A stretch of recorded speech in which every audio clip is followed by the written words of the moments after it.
Boys and whatever the fuck the other gender is, I have literally outdone myself this time. जैसा कि आपको पता होगा, I have just watched Attack on Titan Season 1. अब कोई भी नॉर्मल साउथ बम्बई का लड़का naturally Season 2 देखेगा. That is, if you are an idiot, of course, you gotta watch the OVAs, fam. If you missed it, don't worry, cause मैंने दोनों OVA देख लिए हैं. Papa Imam Kage will explain the event so good, you bitches will want me to start my own UPSC coaching classes.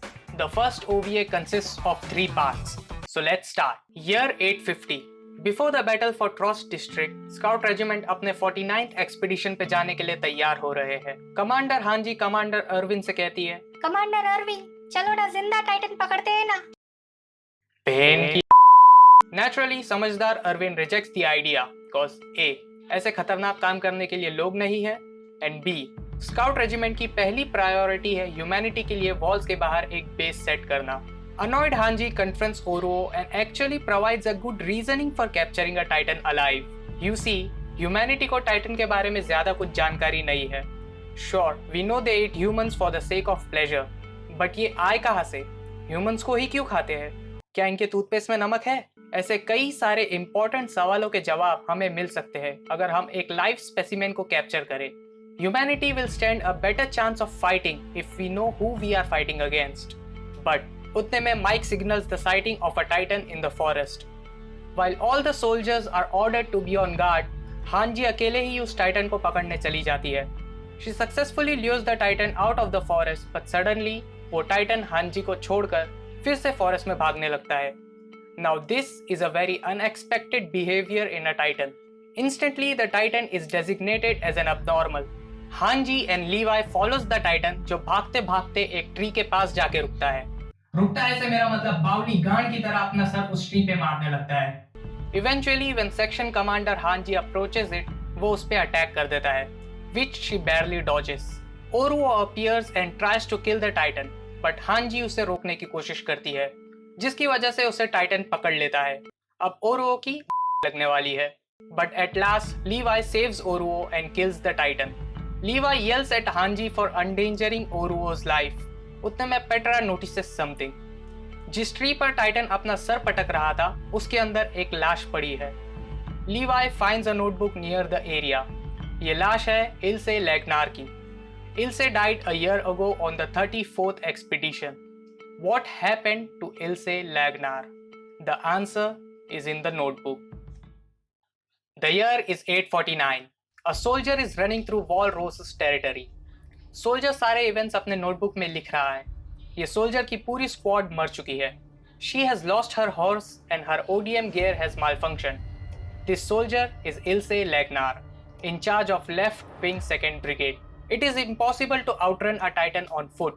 Still, Ilse is hopeful कि वो city तक बिना किसी Titan एनकाउंटर के पहुंच जाएगी. But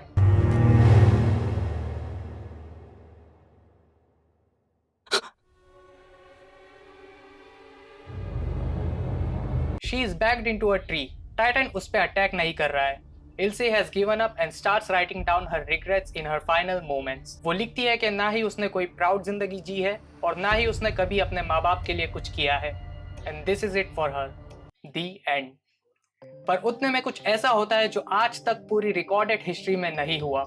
एंड इवेंट जो हमें सोचने पर मजबूर कर देगा कि हम टाइटन के बारे में कितना जानते हैं. The Titan speaks. The Titan calls Ilse one of Ymir's people. Titan Ilse के सामने झुककर उसे कहता है, Ymir Sama, welcome. Ilse writes this monumental moment in her notebook. Now, Ilse tries to question the Titan. あなたたちは何？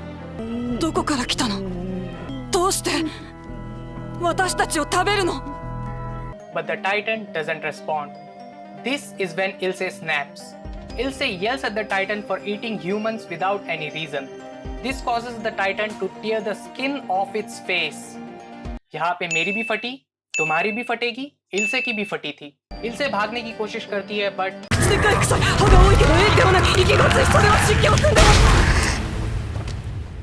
till the very end, Ilse wrote everything down in her notebook. Titan Ilse की लाश को खाने की बजाय उसे tree में store करके रखता है.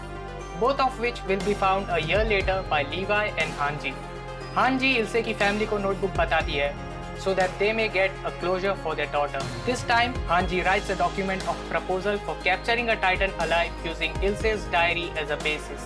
Erwin grants permission to this operation, and 8 days later, Hanji and Levi's special operations squad successfully Exinda titan पकड़ लेते हैं. Thanks to a new method proposed by Commander Hanji, no lives are lost in this operation. Although Ilse may have died thinking she didn't amount to much in life, आखिरी moments में इल्से ने humanity को ऐसी information दी जो शायद humanity को titans के against एक बेटर फाइटिंग स्टैंड दे सके. Hopefully. Rest in peace, Ilse. Ilse's journal is the only OVA written by the original mangaka, Hajime Isayama, and is actually important to the main plot.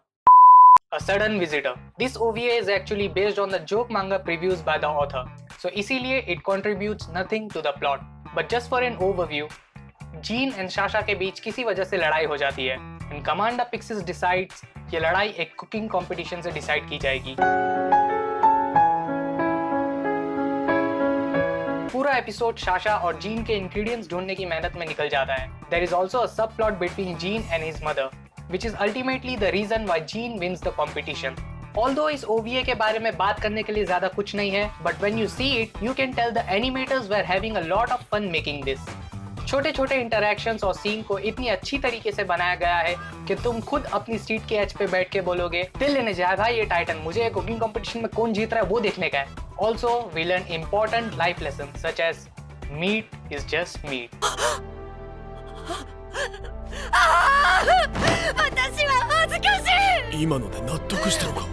これまでお世話になったお芋や人参のことをすっかり忘れ、ただお肉を焼いただけで勝とうとしていたなんて。 Distress. 104th Cadet Corps Wilderness Exercise के दौरान Marco and Thomas are the leaders of their respective teams. The objective of the exercise is for both teams to take 2 different routes and circle back to the starting point. ठीक है, simple enough. इसमें क्या बड़ी बात है? What could possibly go wrong? The ODM gear has been stolen by thieves. Gene मरते मरते बचा है. Also वो क्रिस्टा थी ना, हाँ वो किडनैप हो गई है. What the fuck? पूरा एपिसोड 104th Cadet Corps की पहली रियल फाइट के बारे में है.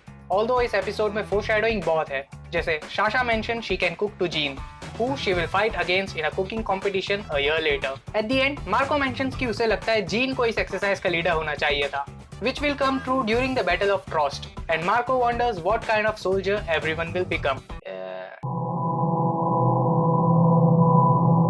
Alright, so this was the first OVA. If you like what you saw, please consider subscribing and leaving a like. And I'll see you in the next video. पर इमाम कागे, तूने तो बोला था 2 OVA बताएगा. Shut up! It takes time, okay?